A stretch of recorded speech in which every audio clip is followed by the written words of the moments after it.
दोस्तों नमस्कार, प्रणाम। आप लोग स्वागत है हमारे यूट्यूब चैनल और डिग्री क्लासेस पर। तो हमारे 10th और 12th में यूपी बोर्ड पेपर एमपी हो चाहे यूपी चाहे बिहार बोर्ड पेपर में पूछा जाता है कि 7 नंबर और 9 नंबर में हमेशा पूछा जाता है कि पत्र लेखन लिखने के लिए आता है हमारा 7 नंबर और 9 नंबर का। उसमें टॉपिक रहता है क्या कि शाखा प्रबंधक को ऋण हेतु मतलब आवेदन पत्र लिखिए। उसके बाद आता है नगर पालिका को सफाई और गंदगी के लिए लिखने के लिए आता है। और हमारा 5 नंबर 7 नंबर मतलब 7 नंबर और 9 नंबर के दिलाकर जाता है फ्री में।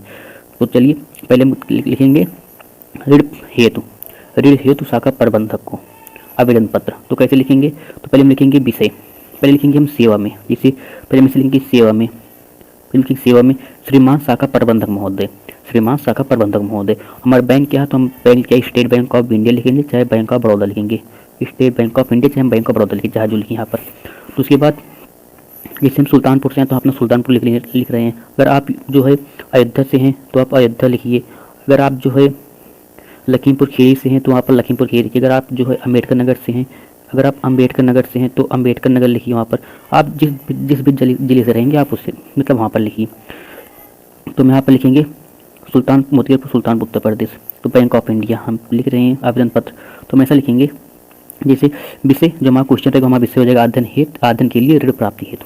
तो हमारा फिर उसके बाद हम लिखेंगे कि महोदय मेरा नाम सुबोध सिंह है, कि महोदय मेरा नाम सुबोध सिंह है, मेरा नाम सुबोध सिंह है और मैंने चौधरी चरण सिंह विश्वविद्यालय मेरठ से बीएससी, चाहे यहाँ पर कृषि विज्ञान लिख दें, चाहे भौतिक विज्ञान लिख दें, चाहे रसायनिक और चाहे गणित से कुछ भी लिखें यहाँ पर, की परीक्षा प्रथम श्रेणी 77.75% अंकों के साथ उत्तीर्ण की है। मैंने इतना परसेंट से उत्तीर्ण किया है। एमबीए द्विवर्षीय पाठ्यक्रम होता है तो एमबीए द्विवर्षीय पाठ्यक्रम में प्रवेश लिया है और साथ ही प्रशासनिक सेवाओं की परीक्षा के लिए भी तैयारी करना चाहता हूँ और साथ ही सरकारी नौकरी के लिए तैयारी भी करना चाहता हूँ और प्रशासनिक सेवाओं के लिए प्रशासनिक परीक्षाओं के लिए तैयारी करना चाहता हूँ। मेरा अध्ययन अवध चलता रहे, इसके लिए मुझे 5 लाख रुपये की या 2 लाख रुपये की या मतलब जितनी भी आवश्यकता हो लिख सकते हैं। ये हो सकता है मुझे पता चला है कि मुझे पता चला है कि आपके बैंक की अनेक ऋण योजनाओं में से एक योजना के अंतर्गत अध्ययन के लिए भी ऋण प्रदान किया जाता है। मुझे पता चला है कि आपकी बैंक के अनेक ऋण योजनाओं में से एक योजना के अंतर्गत अध्ययन के लिए ऋण प्रदान किया जाता है।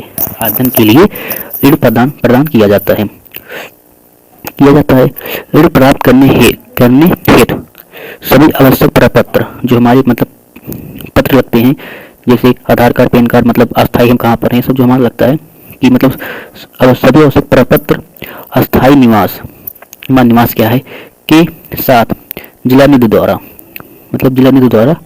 यहाँ पर मिसप्रिंटिंग हुई, जिला निधि द्वारा निर्गत निवास प्रमाण पत्रों की प्रमाणित प्रतिलिपियां ऋण आवेदन पत्र के साथ संलग्न कीजिए, मतलब जोड़ दी गई हैं।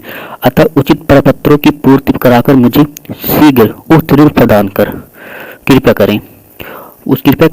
यहाँ पर कृतार्थ नहीं कृपया करें, मतलब मिसप्रिंटिंग हो गई है, कृपया करें। तो उसके बाद लिखेंगे नीचे उपयुक्त उद्देश्य हेतु आपके सक्रिय सहयोग की अपेक्षा है।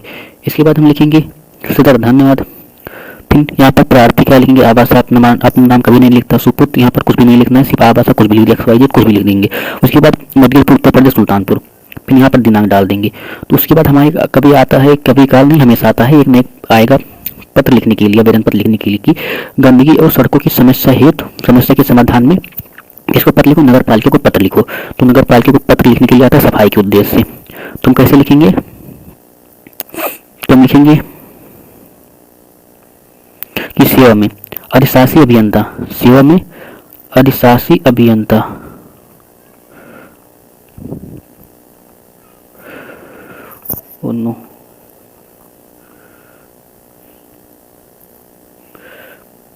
फिर यहाँ पर हम लिखेंगे सेवा में अभिशासी अभियंता नगर पालिका सुल्तानपुर उत्तर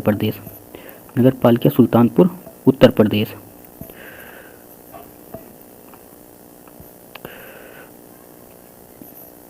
तो उसके बाद लिखेंगे मैं आपका ध्यान, यहाँ पर जो हेतु यहाँ पर चलाया, तो मैं इसके बाद लिखेंगे मैं आपका ध्यान हमारी बस्ती में वित्त गंदगी और दुर्दशा की ओर आकर्षित करना चाहता हूँ।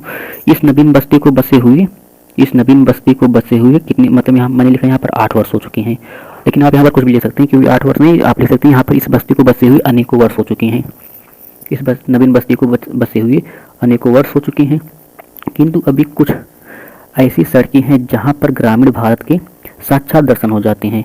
जो सड़कें बनी हुई हैं वो भी जगह जगह से टूटी हुई हैं, वर्षा से अनेक, और फिर यहाँ पर लिखेंगे वर्षों से टूटी हुई हैं, और वर्षों से उनकी मरम्मत नहीं हुई है, और वर्षों से उनकी मरम्मत भी नहीं हुई। और कई मतलब गांव से हम अब अधिकतर सब लोग गांव से हैं, तो मतलब पता है ना सड़कें कैसी होती हैं। जब वर्षा होता है तो क्या क्या दुर्दशा होता है, कैसे कैसे झेलना पड़ता है वर्षा में।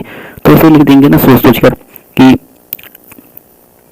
कई सड़कें अभी तक कच्ची हैं, जिन स्थानों पर नालियाँ बनाई गई हैं वह भी जगह जगह से टूट गई हैं। देखते हैं ना, जिन एक बार सरकारी काम ऐसा होता है ना कि हमारे गाँव में अगर एक बार नाले वाले बनी है तो अगर टूटे या फूटे से कोई मतलब नहीं, बन गई तो मतलब जब तक अगली प्रधानी नहीं आएगी तब तक वो नहीं बनेगी, उस प्रधानी भी नहीं बनता है। तो जिन स्थानों पर नालियाँ बनाई गई हैं वह भी जगह जगह से टूट गई हैं। जहाँ नालियाँ हैं वहाँ पर उनकी सफाई के लिए सफाई कर्मी की नियुक्ति नहीं की गई है। जो सफाई है, जो जहाँ पर नालियाँ बनाई गई हैं उनकी सफाई के लिए कोई भी सफाई कर्मी नियुक्त नहीं की गई है। परिमाणतः पानी हर समय सड़ता रहता है, या परिमाणतः पानी हर समय हर वक्त मतलब हर समय या फिर हमेशा सड़ता रहता है, जिससे दुर्गंध और बीमारियां फैल रही हैं। आपसे निवेदन है कि कृपया इस बस्ती की दुर्दशा को देखते हुए इसकी सड़कों की मरम्मत और गंदे पानी के निकास की उचित व्यवस्था का आदेश दीजिए। यहाँ पर साधन्यवाद लिखने के बाद यहाँ पर भावादी यहाँ पर लिखेंगे, जैसे मतलब यहाँ पर सदर धन्यवाद था, चाहे सदर धन्यवाद लिख दें, जहाँ पर मतलब साधन्यवाद लिख दें। उसके बाद यहाँ पर भाव दिए अब असम में, उसके बाद मुतिगरपुर सुल्तानपुर के बाद यहाँ पर हम जैसे कि लिख देंगे दिनांक क्या है। तो दिनांक लिखने के बाद हम अपना हो जाएगा हमारा 7 नंबर या फिर 9 नंबर। अगर हम लोग 10th में हैं तो 10th में अगर है तो हमारा 7 नंबर फिक्स है, 7 नंबर पक्का, 7 में 7 पक्का। अगर हम 12th में हैं तो जैसे होते हैं ना सामान्य हिंदी एक हो साहित्य हिंदी, तो इसमें 9 नंबर और 7 नंबर का पूछा जाता है, 9 नंबर और 7 नंबर। तो अगर 9 नंबर